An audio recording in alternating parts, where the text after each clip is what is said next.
আসসালামাইকুম সুপ্রিয় শিক্ষার্থীবৃন্দ, তোমরা চ্যানেলটি সাবস্ক্রাইব করে দিও।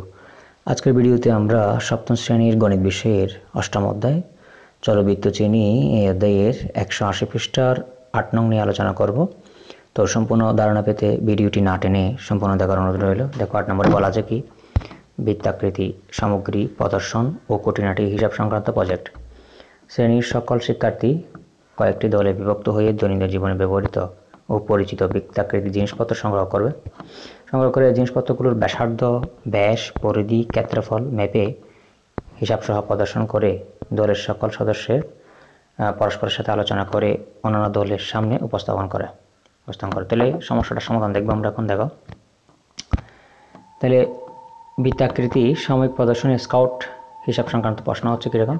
শ্রেণীর সকল শিক্ষার্থী কয়েকটি দলে বিভক্ত হয়ে দৈনন্দিন জীবনে ব্যবহৃত পরিত্যক্ত বৃত্তাকার জিনিসপত্র সংগ্রহ করে জিনিসপত্রগুলোর নামকরণ করব। গঠন, পরিমাণ, তারপর ক্ষেত্রফল সহ হিসাবপত্র তৈরি করব আমরা। দলের সকল সদস্যের পরস্পরের সাথে আলোচনা করে অন্যান্য দলের সামনে উপস্থাপন করবে। তো ধাপে ধাপে কাজটা করব। দেখো স্টেপ 1 আমরা দল এক নম্বরে কি লিখছি, দল বিভাগ। তাহলে প্রথমে দলে প্রত্যেক শিক্ষার্থীকে পর্যাপ্ত পরিমাণ দল গঠনের জন্য একটি শ্রেণী তৈরি করতে হবে। প্রতিটি দল দৈনন্দিন জীবনে ব্যবহৃত বৃত্তাকৃতি জিনিসপত্র সংগ্রহ করবে। এটা হচ্ছে প্রথম স্টেপের কাজ, মানে প্রথম ধাপের কাজ।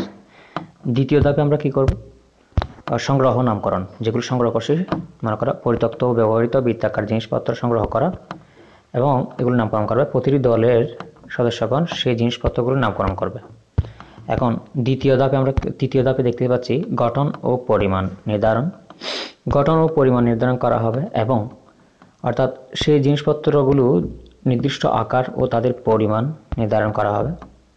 চতুর্থ ধাপে ক্ষেত্রফল হিসাব করা, যেমন প্রতিটি দলের সদস্যগণ বৃত্তাকার জিনিসগুলোর ক্ষেত্রফল হিসাব করার উপায় শিখবে এবং প্রয়োগ করবে।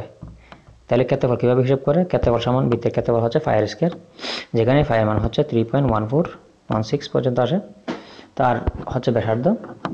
আমরা ধাপ 5 দিয়ে দেখতেছি, দেখো হিসাবপত্র তৈরি করা।